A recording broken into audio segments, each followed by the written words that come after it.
de una actualidad siempre, vamos a decir, permanente, de una permanente actualidad. Quiero dar las gracias antes de comenzar a María Teresa Ruiz de Catrén y a Marie Christophe por haberme ayudado en la preparación de los mapas y del esquema, del desarrollo esquemático de esta charla. Yo la he dividido siguiendo la historiografía clásica en una edad antigua o clásica, en el caso del Islam, una edad media y una edad moderna. Entonces ahí comprende el Islam por la extensión que tiene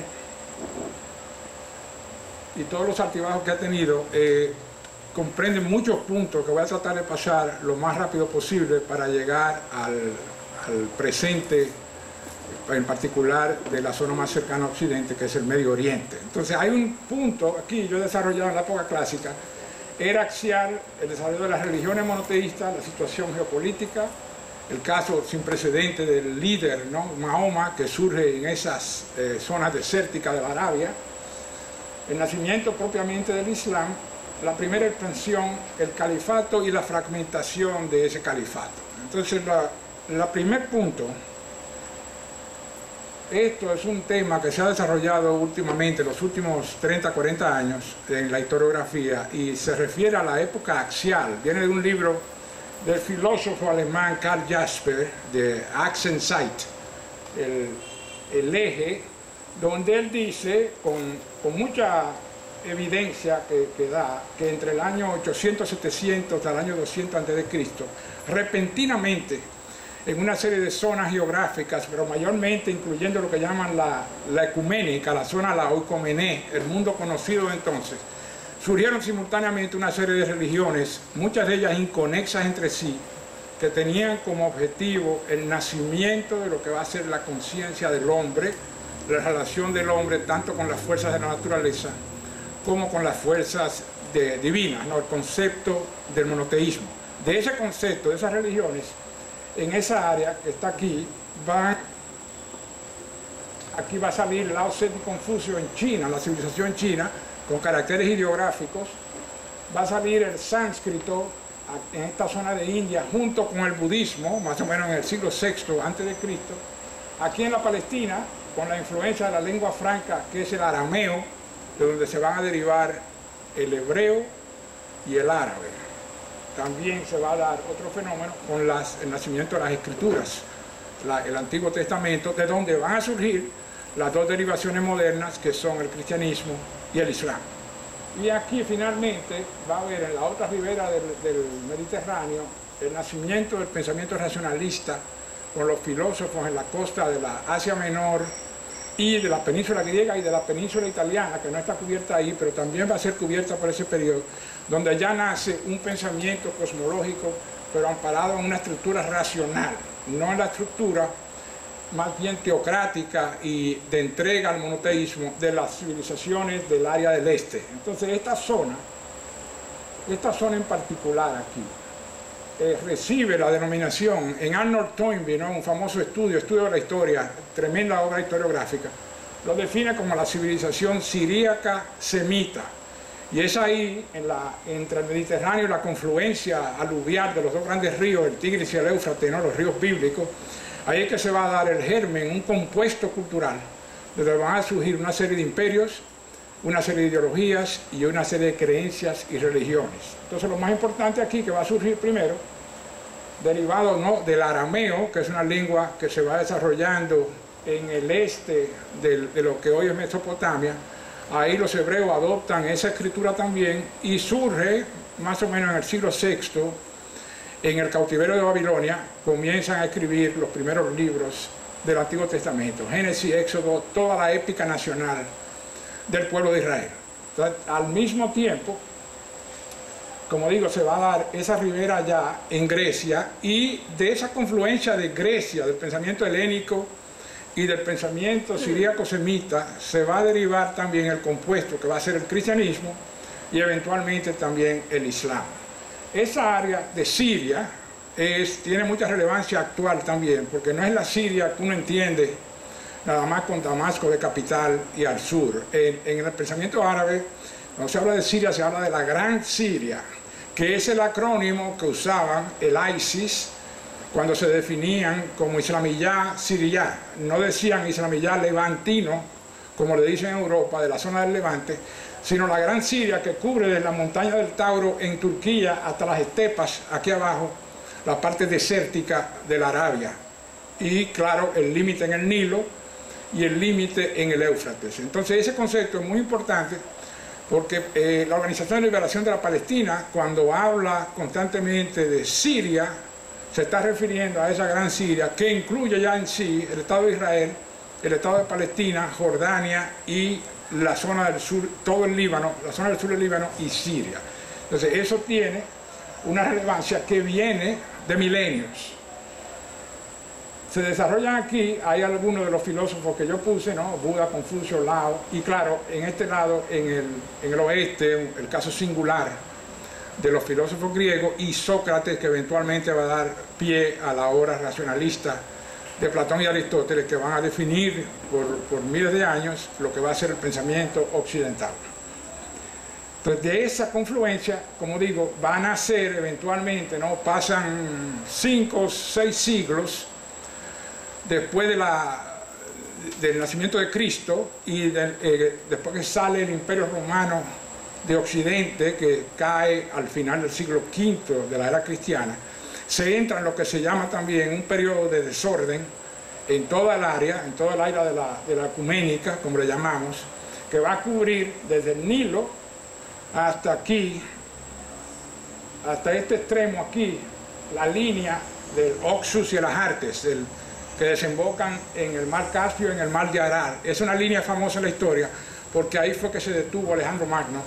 A pesar de que la pasó y entró a la planicie del Ganges en la India, ¿no? Se detuvo frente al Ganges y lloró, porque ya no había más tierra que conquistar, dice el cronista. Entonces se devuelve, pero se encuentra con una zona muy hostil y muy diferente a lo que estaba habituado, y esa cuenca ahí de esos ríos, el Oxus y el Ajartes, se va a convertir en una especie de frontera imperial.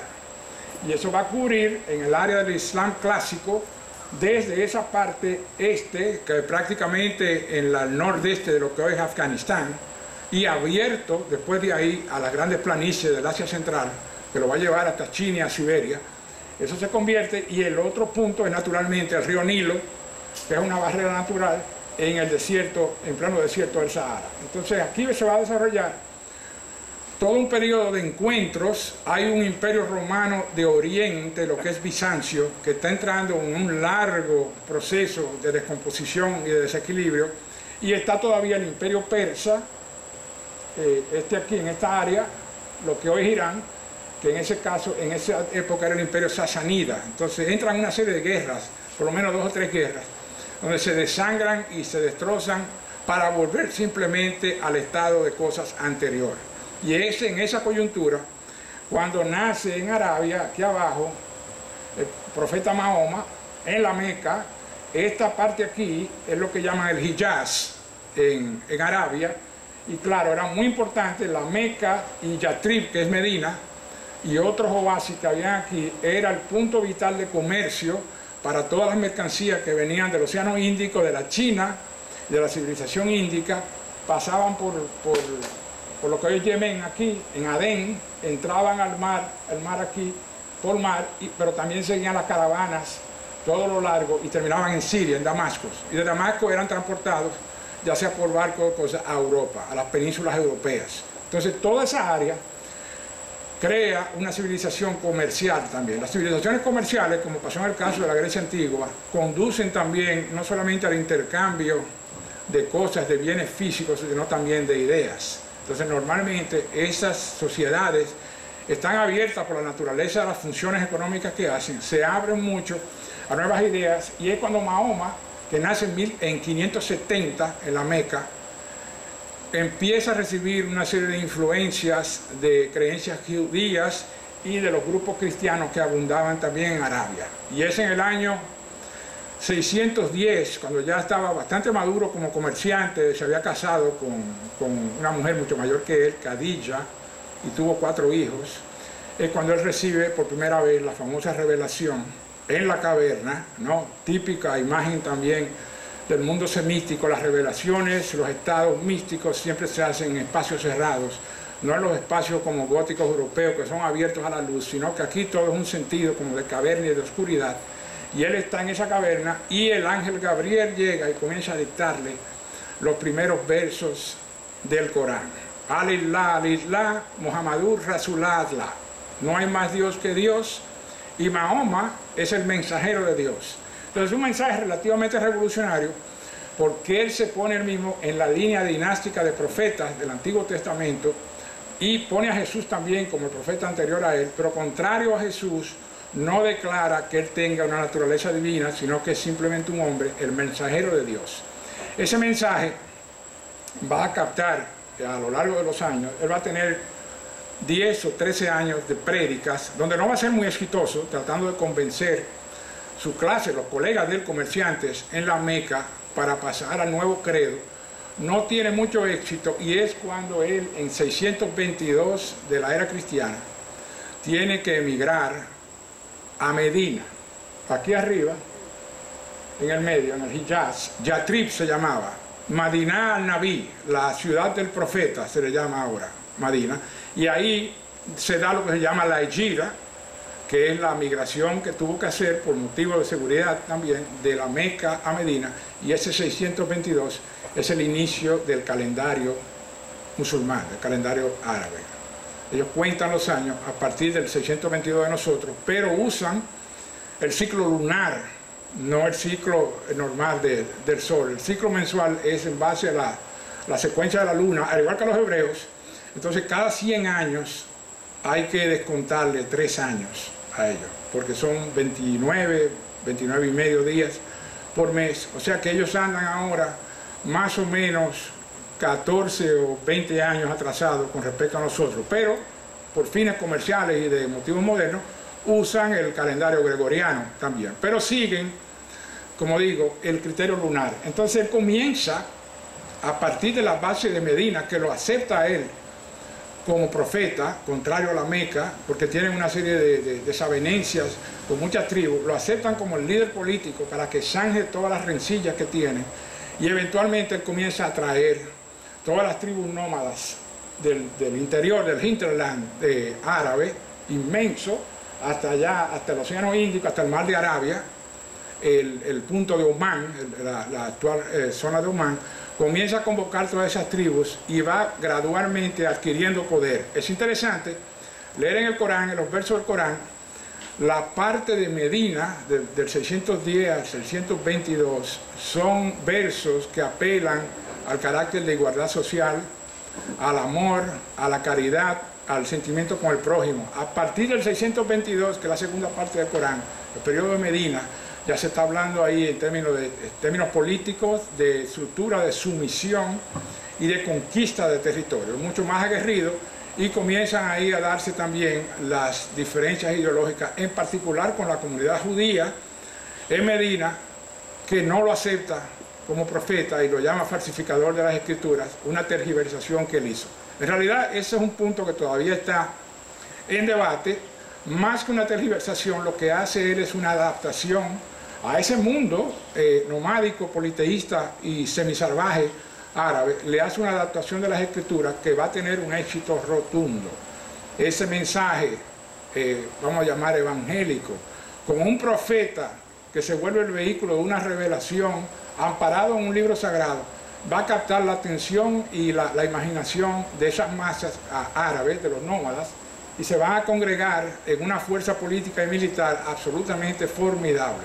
De hecho, los árabes tenían ya una larga experiencia práctica sirviendo de mercenarios, tanto para el imperio persa como para el imperio bizantino.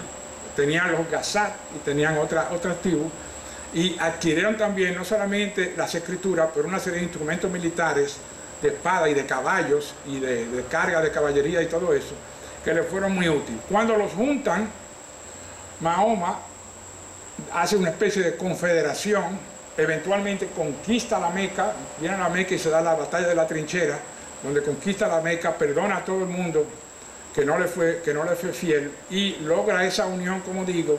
Al morir en 632, el nuevo califa, Abu Bakr, que estaba casado con una hija de él, creo. No, era el padre de la mujer de Mahoma, su favorita, Aisha, que creo que tenía 14 años, 9 años cuando se casó con él, y debía tener como 14 o 15 años cuando él murió. Entonces este es el padre y va a ser el sucesor. Califa significa exactamente eso, sucesor de Mahoma, y es cuando comienzan entonces la serie de conquistas, ¿no? Aquí lo dije, las primeras invasiones. Esta es la primera expansión del Islam. A partir de aquí del Hijaz, lo primero que conquistan naturalmente es el punto final del comercio, que es Siria. Se da una batalla con las fuerzas bizantinas en Yarmouk, 634-35, vencen decisivamente el imperio bizantino, que ya no vuelve a intentar, rara vez, vuelve a penetrar en territorio sirio. 636 pasan a la Palestina, conquistan Jerusalén. 640-39 entran en Egipto y hacen ese logro estratégico, táctico extraordinario de conquistar las arenas del Sahara. Se instalan también ahí, y luego la joya preciada va a ser en el 641-642, en la batalla de Qasidiyah. Van a vencer el imperio sasánida persa y van a conquistar toda la inmensa meseta, el altiplano iraní, que se va a convertir en la fuente y el vehículo cultural y filosófico por excelencia de lo que va a ser la civilización islámica, civilización arábica. A los árabes le pasó con los persas exactamente lo mismo que le pasó a los romanos con los griegos, ¿no? La Grecia cautiva cautivó a sus conquistadores y volvió, introdujo las artes en el agreste lacio. Tú puedes cambiar esa frase de Ovidio y aplicársela perfectamente a la agreste Arabia cuando conquistan el imperio persa. Llegan y se constituye el primer imperio con el clan opuesto, un accidente histórico extraordinario, el clan de Abu Sufyan, que era el rival número 1 comercial en la Meca de Mahoma, va a ser quien va a adquirir la dinastía Umayya, que va a tener como centro Damasco, en Siria, la actual Damasco, y ahí se va a constituir el imperio Umayya, que va a ser el primer imperio de ellos, que va a conquistar todas esas tierras. Van a continuar después en dos movimientos, uno hacia el oeste, conquistan todas las zonas berberes, las montañas del Atlas, Tunisia, Argelia, y llegan al 710-11, llegan finalmente al estrecho de Gibraltar, y ahí dan el salto y comienza la conquista de España. Esa es la máxima expansión occidental que van a tener. Pero por el otro lado también lanzan otra ofensiva por el lado oriental y llegan hasta el valle del Sindh, que es el valle donde están los ríos entre Afganistán y lo que hoy es Pakistán. Ahí también se da una concentración musulmana, y esos son los dos puntos máximos. Cuando van ganando terreno, se explica que hay una serie de convenciones masivas de antiguos cristianos y de judíos y de antiguos zoroastros, adeptos al zoroastraísmo y mazdeísmo persa, se comienzan a integrar en las filas por el mensaje simple que tiene, ¿no?, los preceptos del Islam, y comienzan a captar adeptos, y esos adeptos se vuelven a su vez milicianos y parte del ejército, y se va a constituir ese modelo muy peculiar que va a tener el imperio árabe original y que va a continuar en los otros. Y es que hay una serie de estaciones militares, de milicias en las grandes ciudades, que concentran tanto el poder militar como amparado por un consejo eclesiástico de los ulamas, de aquellos que interpretan los textos religiosos, y sobre esas dos bases, más una estructura vertical, ¿no?, del califa, se convierte en el concepto historiográfico del Estado universal. Hay un Estado que va a cubrir toda la zona ecuménica y cumple los tres criterios para la formación de un imperio. El Estado universal, que va a estar centrado primero en Damasco y después en Bagdad, una confesión, una religión confesional también universal, que va a ser el Islam, y una Volkerwanderung, ¿no?, una transmigración de pueblos.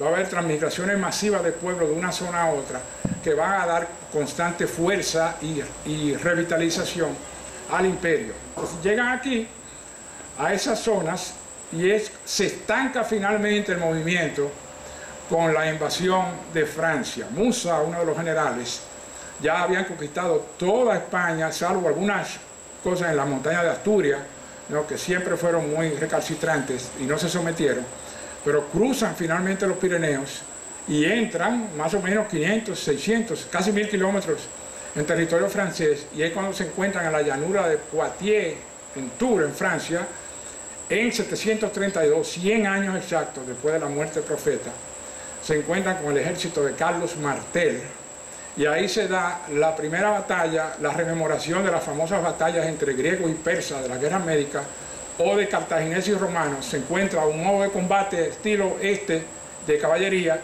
y este modo de infantería occidental que Carlos Martel desarrolla, creando una muralla de escudos y de lanzas contra la cual se van a estrellar los caballos del comandante Abd al-Rahman. Entonces ahí los vencen y detienen lo que sin duda hubiera conducido a la conquista de Orleans, y de Orleans iba a conquistar París. Entonces el sueño que tenían era el mismo sueño que tuvo Julio César a conquistar las Galias, de que una vez conquistada Francia, ¿no?, la joya de Europa, iban a dar la vuelta por todas las zonas germánicas, bajar por los Balcanes y volver a salir al Medio Oriente, por abajo por Rumanía y por los estrechos, que era un sueño que también tuvo Julio César. Pero este se detiene, a él lo detuvieron los hermanos y la muerte, pero a este lo detuvo aquí los francos de Carlos Martel, y es cuando ahí se detiene la primera expansión, y se va a quedar estático aquí, y van a entrar entonces, como pasa en todos los imperios, a una serie de rencillas.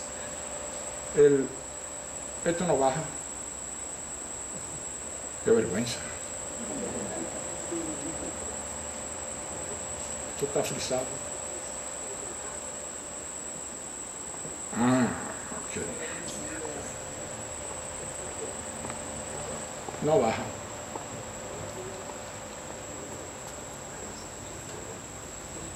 No, sí, no baja porque yo lo veo aquí, ¿no? ¿Está frisado? Bueno, pues seguimos con todo el frisado. No, me interesa el mapa, sí. Pero él vuelve. Ok, entonces, esa es la que sigue, muy importante, pero bueno. Lo que sucede con los imperios, comienzan una serie de rencillas entre clanes de la corte, los caracteres tribales, todas las cosas, y el imperio entra en una fase de desorden posterior a partir de la conquista de esta expansión del siglo VIII, y eventualmente va a salir. ¿No se oye? Bueno, el imperio Umayyad va a ser transformado en el imperio Abasida. Abasidas también son descendientes de Mahoma, porque Abbas era el tío del que lo protegió en la Meca, y van a trasladar el centro, y eso va a tener una característica muy importante en todos los órdenes, de la franja occidental de Damasco, van a pasar al propio centro de la Ocomené, que es Bagdad, en el río Tigris, y van a fundar la ciudad en 750-762, y ese se va a convertir en el centro de lo que se llama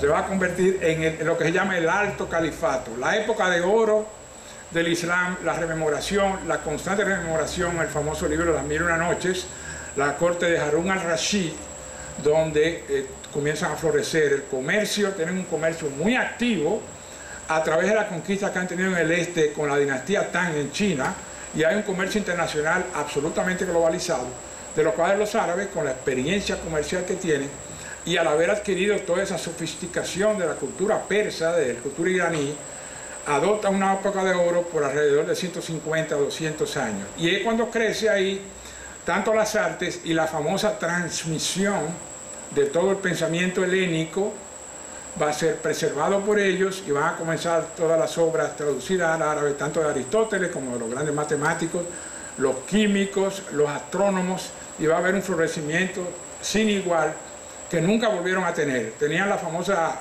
Dar al-Hijab, la casa del conocimiento en Bagdad, donde se congregaban todos los sabios de la época. Entonces, con esa fragmentación comienza, a partir del siglo IX, X, las guarniciones militares comienzan a adoptar síntomas de independencia del poder central del califato, y es cuando se va a constituir, vamos a caer entonces en la Edad Media, que es una pena que no pueda mostrar aquí eso realmente, En la Edad Media se va a constituir, se va a fragmentar esa época clásica en 3 sectores.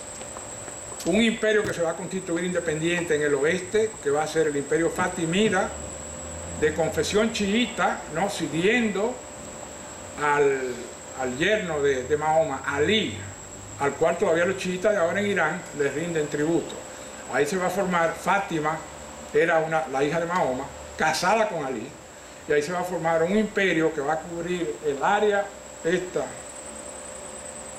área de aquí, de Arabia Saudita, la parte de Egipto y una gran parte de la costa de Noráfrica. Se va a formar en el centro, en las tierras centrales, lo que es Siria, Irak e Irán, lo que llaman los sultanatos Seljuk, donde los militares ya, las dinastías, van a ser los turcomanos, que son usados como mercenarios, que vienen de las grandes estepas. Todos ellos se van islamizando constantemente. Entonces, al islamizarse el Seljuk, se forma todo un conglomerado aquí de Seljuk, que va a ser el segundo componente, y aquí cruzan finalmente la línea de Alejandro y van a bajar hasta la zona índica y la zona de las estepas, y se va a formar un reino independiente también ahí. Cuando están esas 3 cosas formadas, viene por primera vez en la historia el impacto, la reconstitución, revitalización de Occidente, que comienza a dominar otra vez todo el mar Mediterráneo, las flotas venecianas sobre todo, comienzan a dominarlo, y es cuando se va a dar el movimiento opuesto de oeste a este con las cruzadas al final del siglo XI, cuando los cruzados, mayormente francos, ¿no?, franceses y alemanes, invaden la Tierra Santa, conquistan Palestina y siembran un estado cristiano en Jerusalén y en las costas de lo que es el Líbano. Entonces esa es la primera, que va a ser la primera y la única realmente exitosa, va a ser la primera cruzada, y ya a partir de la segunda, 30, 40 años después, se comienzan a reconstituir todas esas inmensas masas cristianas, musulmanas, y a eso hay que agregarle también el desabastecimiento logístico que sufren los cruzados en esas costas, y todas las otras, que van a ser 5 o 6 más. La segunda fracasa estrepitosamente, la tercera es el encuentro con Saladino, que reconquista Jerusalén, es donde combate Ricardo Corazón de León. La cuarta va a ser un desastre en todos los órdenes, donde los cruzados saquean Constantinopla y prácticamente la destruyen. La quinta y la sexta también, y la séptima, el rey de Francia, San Luis, muere miserablemente en el desierto de Tunisia, y ahí se cierra esa etapa. Sin embargo, las cruzadas va a permitir abrir el comercio, va a funcionar, va a abrir el comercio este-oeste y va a dar una revitalización a las 2 zonas. Es realmente cuando comienza Europa a despuntar como potencia económica por toda la serie de productos, mercancías y de influencias culturales y el comercio con China y con India, que va a lanzar a la Europa en un periodo que le va a durar hasta que se desencadena la peste negra del siglo XIV, que va a volver a trazar a Europa. Ahí está. Entonces, ¿dónde le doy? No, yo le pasé a todo eso. Sí, lo que quiero es más grande. Pasar, sí. Sí, eso yo lo dije más o menos, ahí están, pero quiero mostrarle el otro. La Edad Media, ¿no? Aquí eso es lo que hablé del califato fatimida, en toda la parte, mayormente Egipto, y son ellos los que van a fundar la ciudad de Cairo, y van a concentrar ahí la Universidad Al-Azhar, que es la máxima autoridad teológica del Islam todavía al día de hoy, es la Al-Azhar en el Cairo. Y como ven, controlan también el Hijaz, Jerusalén, Medina y Meca. Estos son los sultanatos que hablé en las tierras centrales, y esta es una muestra del Al-Ándalus, que llegaron a cubrir prácticamente toda España en un momento dado, y la conquista, la reconquista, es comenzada realmente por Carlos Magno, con la marcha española. Él atraviesa los Pirineos, hay un relato muy conmovedor en la canción de Rolando, la chanson de Roland, habla de ese paso de los Pirineos.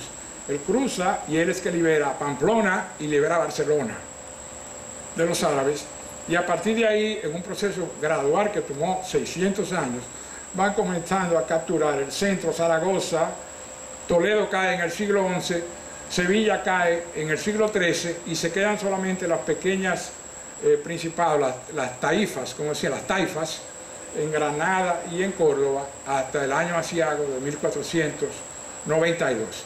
Pero aquí también se va a desarrollar una cultura muy particular, ¿no? La mozárabe, y va a ser todos estos centros españoles que van a servir de conducto para todas las traducciones de los clásicos griegos que vienen del árabe, van a ser traducidos sobre todo en Toledo. Gerald de Cremona, un joven español, tradujo prácticamente todo Aristóteles y todas las obras matemáticas.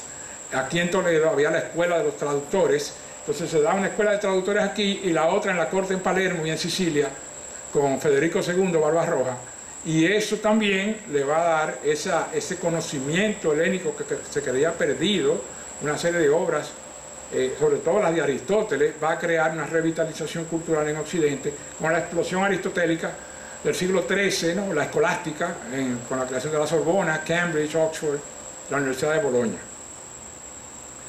Entonces, la cruzada aquí, ese proceso, viene cuando están todos en ese conducto, se producen las estepas, en los turcomanos, todas las tierras centrales, que van desde Rusia hasta los confines de Siberia.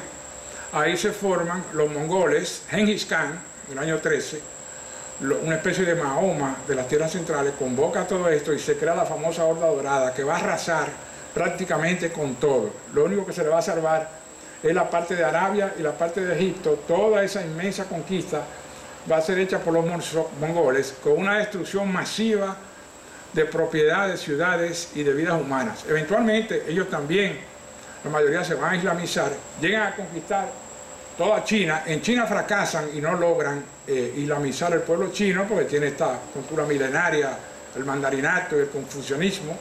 No logran eso, pero sí lo conquistan militarmente. En Bagdad entran, los mongoles tenían una táctica de terror muy particular, y era que entraban y masacraban a la población entera, y la especialidad era que crear pirámides de cráneos, de cabezas humanas.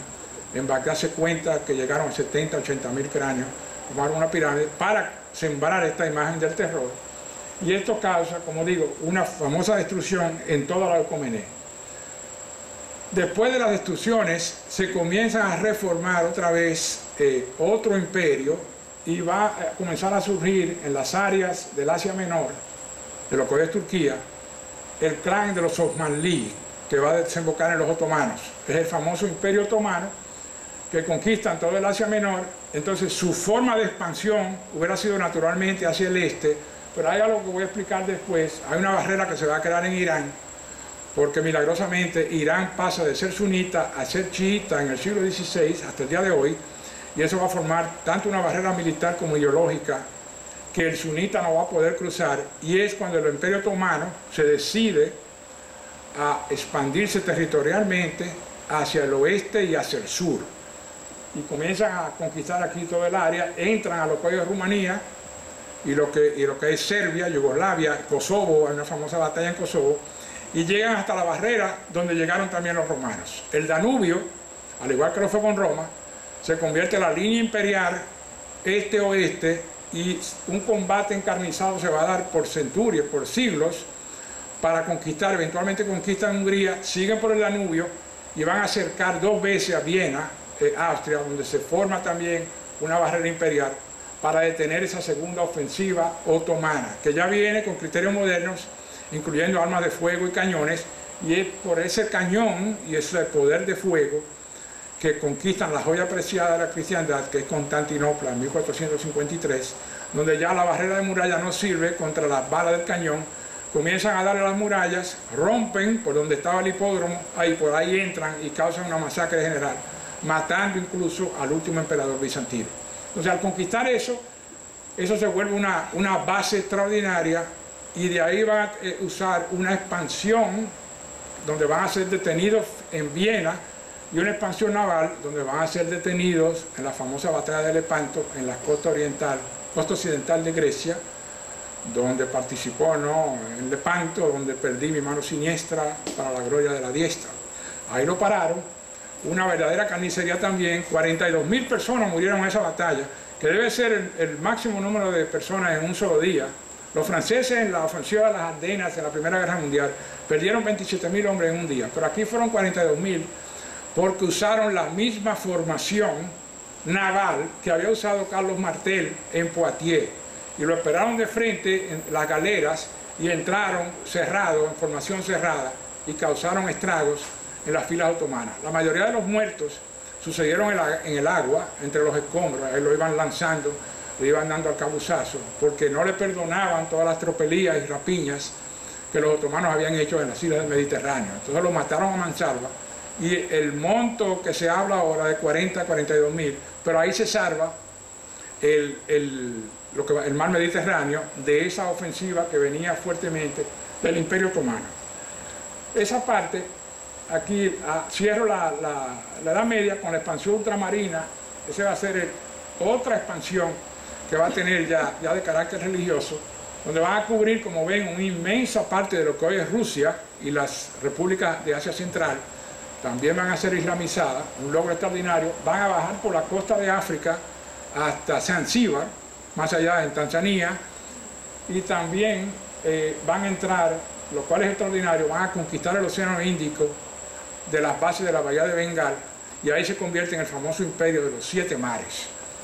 El mar norte de la China, el mar del sur de la China, la Bahía de Bengala, el mar de Arabia, el estrecho de Malaca, el mar Rojo y el mar Mediterráneo, que el Mil y una Noche habla de Simbad y sus 7 mares. Es por esos 7 mares conquistan lo que es Indonesia y el vital estrecho de Malasia, por donde pasan todas las embarcaciones para el comercio este-oeste. Todo el comercio chino, que es marítimo, que no viene por la ruta de la seda, va a seguir por ahí. Ellos van a tener un periodo de estancamiento porque, precisamente por la conquista de los turcos en Constantinopla, cierran a la caravana el paso de la ruta de la seda, y es eso que va a impulsar a los occidentales a buscar una vía contraria. Entonces se dan los dos casos extraordinarios, ¿no? El descubrimiento por el oeste de lo que va a ser América, que se creía que era una llegada al oriente, lo que buscaba Colón, y la vuelta que le dan los portugueses a la costa de África, pasando por el Cabo de la Buena Esperanza, y ahí se constituyen 2 vehículos adicionales de comercio que le van a quitar esa importancia estratégica vital que todavía hoy tiene el Medio Oriente, pero el paso del Mar Rojo y del Suez se aminora bastante, y Occidente va a pasar a una fase atlántica de desarrollo que va a entrar realmente, va a hacer entrar el mundo en la era moderna. Entonces hay aquí, es importante, una pequeña comparación para entender incluso lo que está pasando ahora. El modelo que siguió el Islam fue siempre, como siguen todo el modelo de las religiones orientales, fue un modelo de Dios hacia abajo, de un concepto de la divinidad, ya sea monoteísta, bueno, en este caso monoteísta, a la sociedad civil. En el caso de la península griega, el nacimiento de lo que va a ser el pensamiento cosmológico y la idea de Dios surge de la sociedad civil por el pensamiento legal, un pensamiento que se instala en la Atenas de Solón y va a llevar a estos conceptos de los casos, de las pruebas, de las evidencias, que el concepto jurídico va a ser aplicado a un concepto cosmológico de pensamiento, y eventualmente con Platón y Sócrates y Platón y Aristóteles se va a llegar a esa concepción del bien último que viene a ser la idea de Dios. Pero en Oriente lo que se sigue es un modelo totalitario de sumisión, y ese pensamiento teológico absolutista va a contribuir al enquilosamiento del Islam en ese periodo crucial del Renacimiento, cuando Occidente realmente se va a despuntar en una civilización técnica con aportes masivos de industrialismo y el desarrollo de las sociedades científicas civiles. Todo eso no va a ser posible en el criterio absolutista y totalitario de las sociedades islámicas, que dependen de una clase teocrática, donde no hay una división estricta entre el poder secular y el poder religioso. Los griegos desde el principio tuvieron una literatura secular y una literatura órfica de religiosa. Entonces, como no hay esa distinción, los ulemas y los consejos islámicos tumban cualquier tipo de iniciativa que pueda tener, que pueda atentar contra ese concepto sofista monoteísta que se tiene de una divinidad a la cual lo que hay que hacer es, como dice la palabra Islam, someterse, sumisión. Islam es postrarse ante Dios, Y es cuando comienza la distinción fundamental entre la civilización técnica y la civilización teocrática. El mundo contemporáneo, hay algunos de los puntos ahí que voy a tratar, pero muy por arriba. Esto me refería cuando los otomanos se vieron forzados a dirigir toda su energía hacia el oeste y hacia el sur. Ahí conquistan toda la Palestina, todo el Medio Oriente y toda la costa del norte de África, porque esta potencia chiita, que es Irán, va a hacer un bloqueo muy fuerte y le va a impedir pasar a todas las otras regiones que son sunitas, pero por esa barrera imperial ahí no se va a poder pasar. Ese va a ser el imperio mughal, muy importante desde el punto de vista artístico, ¿no? El gran producto es el Taj Mahal en Agra y la tumba del Osaka. Aquí también se va a formar un imperio islámico con la incorporación, otra vez, otro Völkerwanderung, ¿no? Otra transmigración de pueblos de todas esas áreas del Asia Central, van bajando al Valle del Indus, les gusta el calor y el florecimiento ahí, se islamizan y forman eventualmente un imperio mughal, que se va a mantener bastante hasta la penetración inglesa en el siglo XVIII y XIX. Pero eso tiene una importancia marginal, los dos para nosotros, y el más importante va a ser el Imperio Otomano, que, como digo, cercó 2 veces Viena.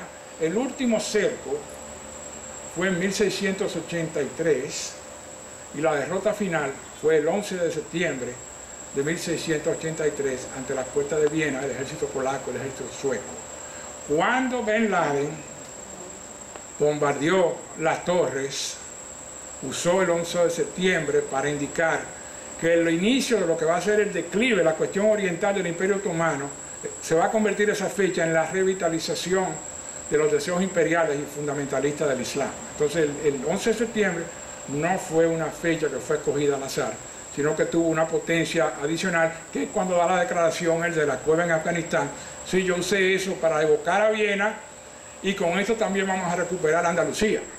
Entonces esa fue vital porque fue un cerco extraordinario donde quienes se destacaron fueron mayormente los polacos y los suecos, y ahí comienzan a rebasarlo para atrás y se vuelve lo que las cancillerías europeas en París y en Londres llamaban la cuestión oriental, la cuestión de Oriente, y el otomano se vuelve el hombre enfermo de Europa, y toda la serie de cosas que van a pasar en esa área y en el área del Asia Central es para tratar de adquirir los despojos que ese imperio va dejando en su ruina, en su desintegración.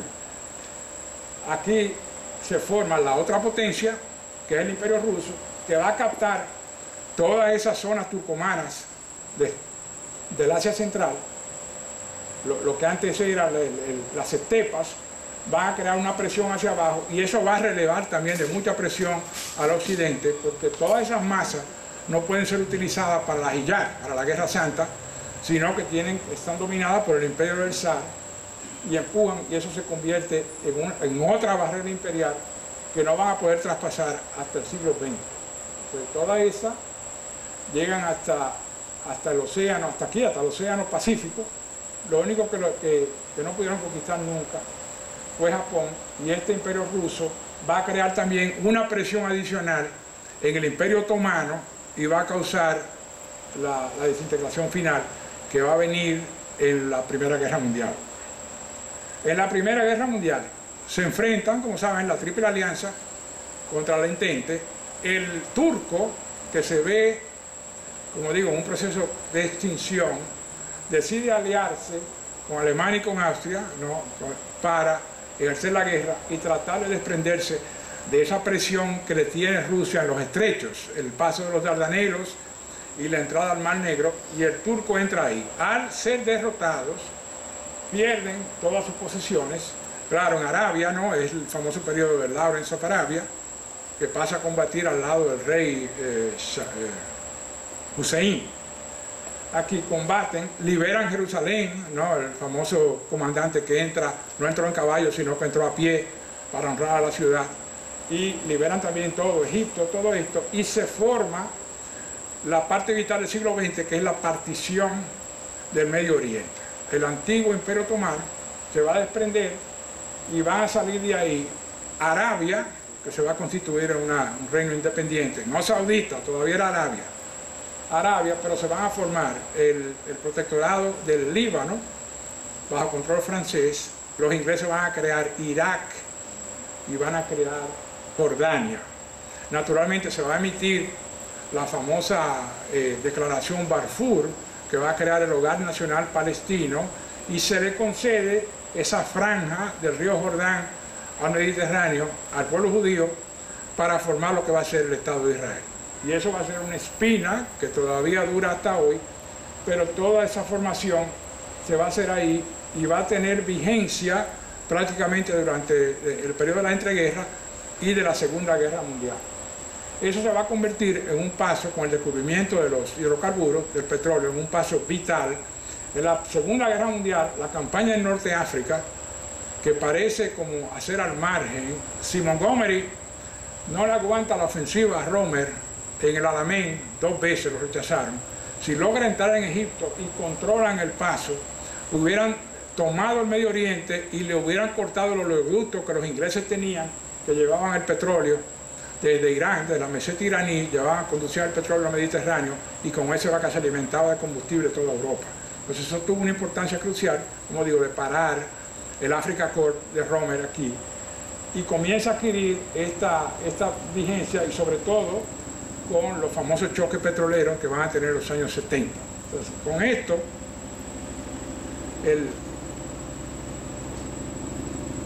no llega más. Con esto se paran las gráficas. Entonces, esta es la formación que se va a tener a partir de 20 años, 30 años después de la Segunda Guerra Mundial. Yo estoy usando este mapa ahora. Ya no tengo más. Esta va a ser la formación actual. Aquí ya están formadas las repúblicas de las Asia Central, ¿no? Turkmenistán, Uzbekistán, Kirguistán, todos los tan, que significa lugar. Tayikistán es el lugar de los tayik. Uzbekistán es el lugar de los uzbek. Son tribus todas, etnias. Todo eso se forma con la disolución de la Unión Soviética en el 91.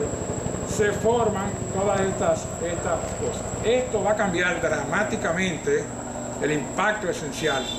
Va a ser la revolución iraní de 1979, donde tumban el imperio del Shah, el imperio imperial iraní, el Shah, que tenía una importancia estratégica vital para todo el sudeste asiático, porque era una barrera estratégica que cubría toda la banda norte del Océano Índico, controlaba el paso de las Indias. Entonces los ingleses siempre le dieron apoyo. Esa parte iraní también constituyó una barrera durante la fase imperial rusa de expansión, lo que llaman el Gran Juego del Asia Central.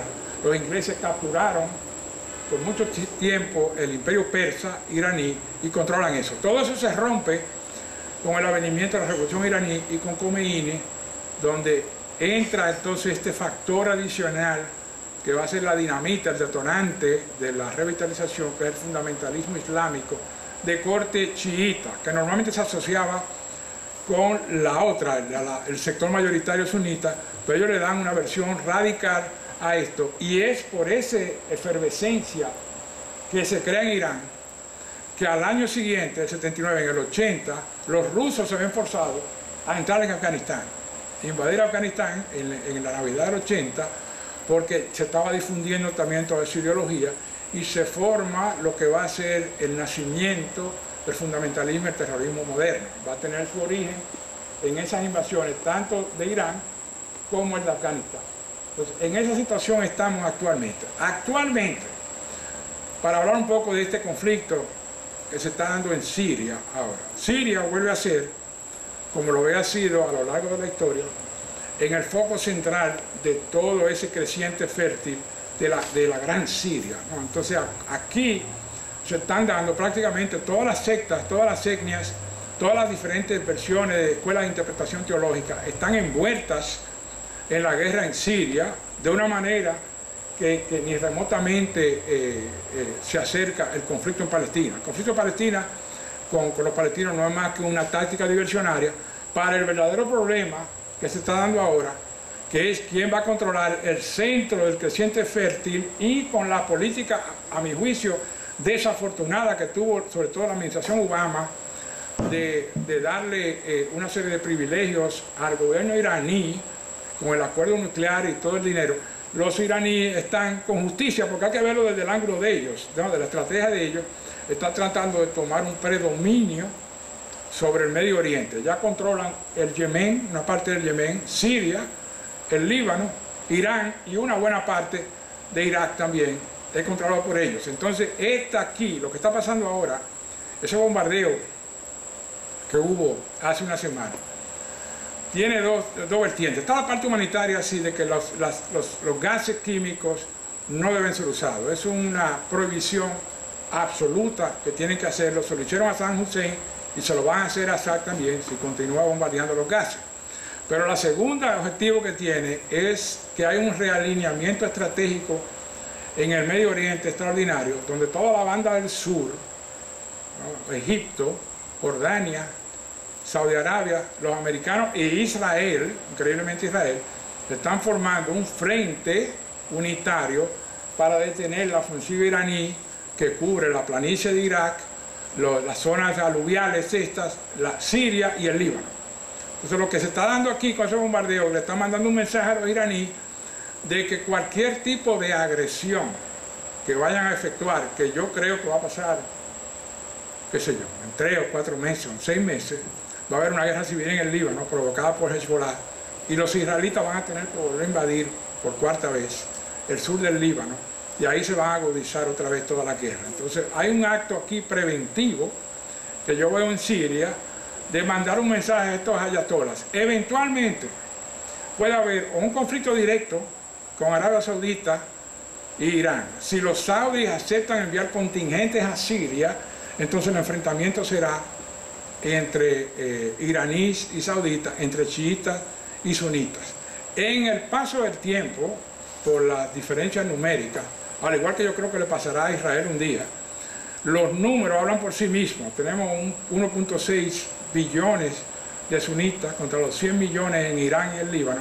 Eventualmente Irán va a tener que convertirse en una fortaleza interior y detener ese expansionismo que ellos creen necesario para su sobrevivencia, para el control del Golfo Pérsico y para tratar de captar algunas ventajas en la península arábica, donde también hay importantes colonias chiitas que están en los pozos petroleros. Toda esa parte que está ahí frente a Irán, en Arabia Saudita, son chiitas, pero el punto álgido ahora se está convirtiendo en la Gran Siria otra vez, junto con el Líbano. Entonces, ¿qué puede pasar ahí? Yo preveo, como digo, la guerra de tipo civil, un enfrentamiento entre el Hezbollah e Israel, una abolición probablemente de la autoridad palestina y cerrar ese asunto ahí en la Palestina y negarle todo y reasentarlos en el área de Jordania, por otro lado, y un enfrentamiento posible entre Irán y Arabia Saudita.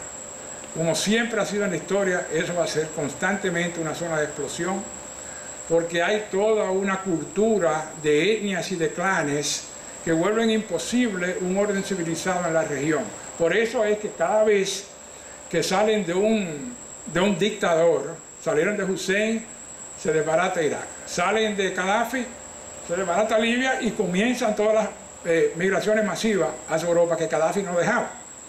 Desbaratan Mubarak en Egipto y comienza el fundamentalismo en Egipto y tienen que dar un golpe militar apenas un año después. Entonces, la disyuntiva es que no puede haber un pensamiento de tipo democrático y legislativo hasta que haya una reforma ideológica de ese aspecto religioso que aparentemente no se puede tocar. Cuando se habla de que hay un sector moderado en el Islam, nunca salen en la opinión pública, ni siquiera cuando hay un ataque terrorista. Lo más que pueden llamar es un apelo. Lo que hacen es apelar de que no se convierta en una islamofobia por cualquier atentado que hacen, pero nunca hay un intento veraz de crear una reforma auténtica en el Islam. El que trató mejor fue Nasser en Egipto y fracasó estrepitosamente, porque una cosa es lo que se quiere elaborar, lo que un historiador llamaba una capa pseudomórfica. Tú quieres traer parlamento, democracia, pero eso no funciona, es solamente una capa superficial, porque las creencias, las culturas y los hábitos abajo son todavía semitas, tradicionales. Yo tengo una lealtad a mi clan, a mi tribu o a mi etnia. No tengo todavía un concepto claro de Estado-Nación. Se trató, Winston Churchill, que era secretario de la colonia, trató al final de la Primera Guerra Mundial y tuvo relativo éxito, pero inmediatamente las sociedades siempre revierten a su cultura tradicional. Entonces, ¿qué va a pasar ahí? Siempre es una incógnita y va a ser constituida una zona permanente de conflicto. Y con esa visión pesimista y de fin de siglo de los tiempos, le quiero dar las gracias a todos ustedes y me disculpan por la cuestión de... Traté de ir lo más al vuelo posible. Si hay alguna pregunta que haya sobre todo el aspecto actual, por favor. Siria. Sí, Richard. Gracias a ustedes, siempre muy aleccionador tu charla. ¿Por qué en el año 2003 Bush hijo se inclina por invadir Irak si Irán en realidad es el rival y el enemigo? Bueno, sobre todo por el conducto petrolero que tenían ahí, parece que le era más factible hacer eso que entrar en un enfrentamiento, porque los efectivos militares requeridos para Irán son muy diferentes a lo que era para tumbar a Saddam Hussein. Lo que trataron fue en los 80 de que fuera Hussein quien se encargara de ese problema con la guerra Irak-Irán, cuando él invade el Shah al-Arab.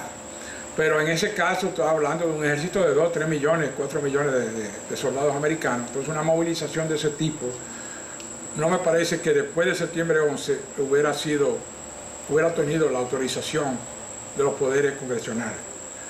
Había también el asunto de que no habían finalizado lo que debieron haber finalizado en el 91, la primera guerra de Irak, y como Hussein también estaba usando armas bacteriológicas y gases y químicos, tomaron ese motivo para invadir Irak. Tenían que hacer algo porque el impacto de septiembre 11 fue terrible. Afganistán resultó ser un motivo estratégico menor, sin embargo para mí no lo es.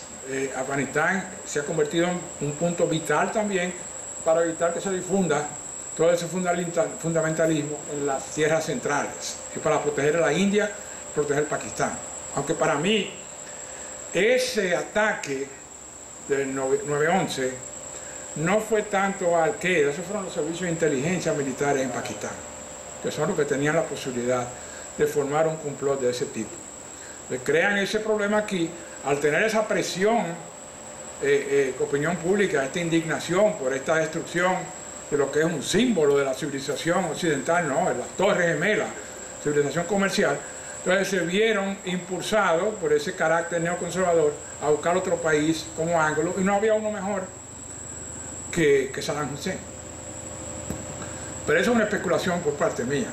Lo cierto fue que le cayeron encima a los campos petroleros, se inventaron la excusa de las armas de destrucción masiva y se apropiaron de todo. Y no han logrado constituir un Estado-nación, que era lo que querían, ¿no? Un Estado de formación nacional. ¿Por qué no lo pueden hacer? Por eso, lo que acabo de decir, de que las etnias inmediatamente se dividen automáticamente y siguen los criterios tradicionales, y por más parlamento y primer ministro que le metan, siempre hay una efervescencia de guerra civil por debajo, porque las sociedades no están preparadas para ello.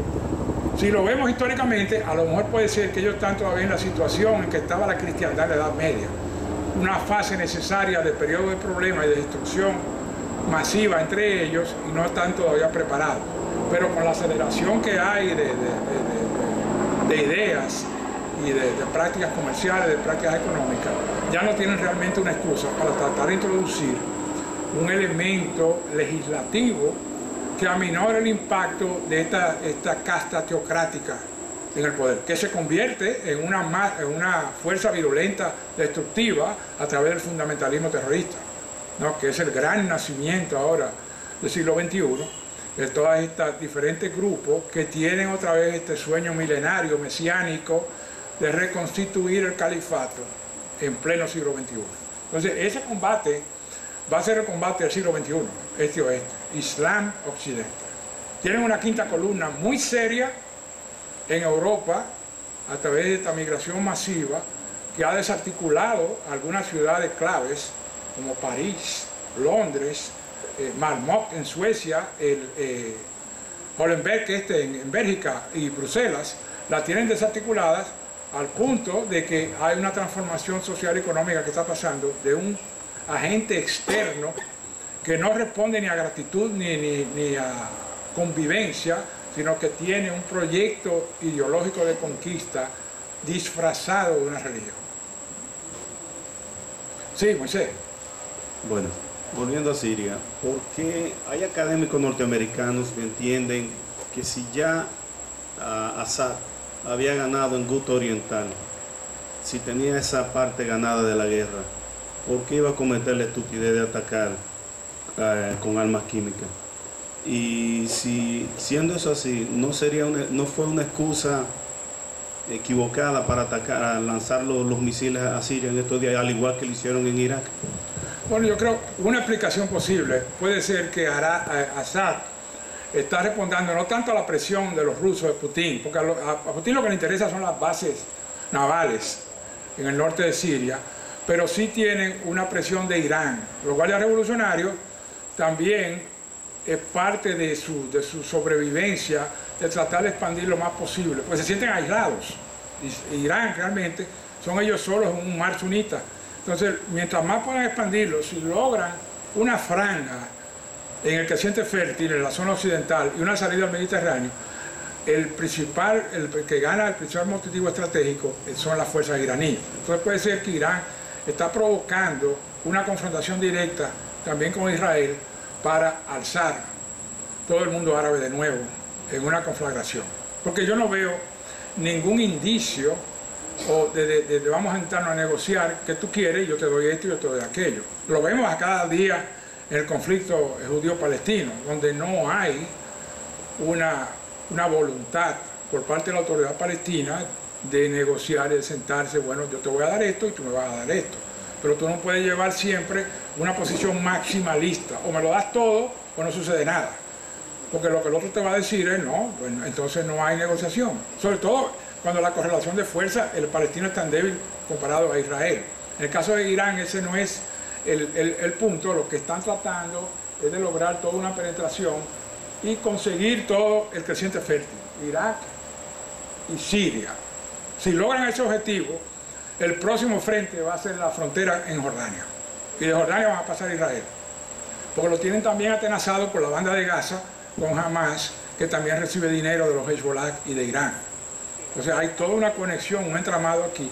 Y yo creo que la política es correcta de tratar de crear un frente en Siria y de tener ese empuje iraní. Si fuera por mí, yo le tiro más bombas. Lo destruyo. Porque la guerra básicamente entre Arabia Saudita e Irán. Sí, pero lo digo así porque suena crudo, porque realmente todas estas ONG y todo este pensamiento lo que hacen es que, bueno, que van a morir gente, que van a morir civiles. Pero claro que van a morir gente. Es una guerra, pero el que maten ahí no es culpa de los americanos o de los rusos, la culpa es de Assad, que es el que lo pone en el frente, como carne de cañón, como ponen los palestinos a los niños enfrente de los soldados israelitas, para que le tiren. Y el fedayín está atrás con el fusil tirándole al soldado. Entonces tú tienes un régimen, unos regímenes donde la apreciación que se tiene de la vida humana no es la misma que la occidental también. Son corderos de sacrificio. Entonces, mientras no haya esa reforma que tanto se habla, no, porque es aquí que está la cosa. La reforma esa mental y de adaptación a un mundo moderno, no a los criterios. Ahora, una cosa importante que sería hacer un análisis crítico de los textos sagrados, del Corán y del Hadith, como le hicieron a la Biblia en el siglo XIX. Le cayeron todos los críticos literarios y la disecaron frase por frase. Entonces, persuadir toda esa serie de jóvenes enardecidos, mozalbetes, hormonalmente desequilibrados, de que esos textos son referentes a condiciones del siglo VII y VIII y que no aplican ahora. Y que tú no puedes simplemente caerle arriba a una muchacha porque te gustó. Ese no es el criterio moderno. Entonces podrían comenzar por una revisión textual del Corán, sería una gran cosa. Pero el Cairo, el Al-Azhar, no lo va a permitir, porque es la palabra de Dios. La Biblia también es la palabra de Dios, pero también es una sociedad civil. Entonces es un entramado siempre, y lo que siempre sale es una incógnita. Lo que yo diga puede ser tan válido como lo que dice cualquier otro comentarista. Sí, dígame. Sí, la llegada de la Primera Guerra Mundial es producto de todo ese movimiento islámico o es producto de la caída de Napoleón, del Congreso de Viena y de la reorganización del mar. Sí, en términos, buena observación. En términos históricos generales, en la Primera Guerra Mundial sucedió lo que separó en el Consejo de Viena, cuando las guerras napoleónicas, Metternich, el Imperio Austrohúngaro, que tenía esa barrera contra el turco también, logran persuadir y darle una extra vida, 100 años extra, a las monarquías tradicionales. Lo que está pasando en la Primera Guerra Mundial en Europa es que el modelo parlamentario democrático está tumbando las monarquías. Eso es lo que está pasando por abajo. En la Segunda Guerra Mundial, lo que se está determinando es cuál va a ser el modelo de gobierno para el siglo XX. El fascismo de izquierda, el fascismo de derecha o la democracia parlamentaria. Entonces, en términos de líneas históricas, eso es lo que se está debatiendo. Es como una guerra de 30 años, como hubo en el siglo XVII. El turco, en la Primera Guerra Mundial, se alió por motivo de sobrevivencia y porque no podían tener un rasgo de modernización en su sociedad, se aliaron a los imperios centrales. Se la jugaron ahí porque no tenían otra. Y sin embargo, de Turquía, Mustafa Kemal Atatürk, el padre de los turcos, crea, a los 5 años, crea una república laica, de corte islámico, pero laica, con un parlamento. E incluso hace un logro extraordinario, que es que cambia el turco al alfabeto latino, que es una cosa que ayudaría mucho también del árabe al persa, tener también una transcripción latina. Y uniría ese vacío cultural que hay todavía entre Occidente y el Islam. Bueno, muchas gracias.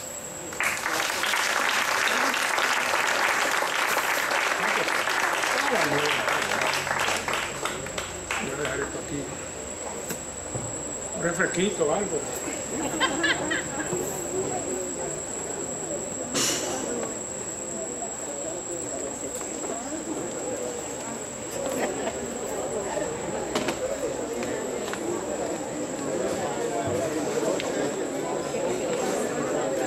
No, es que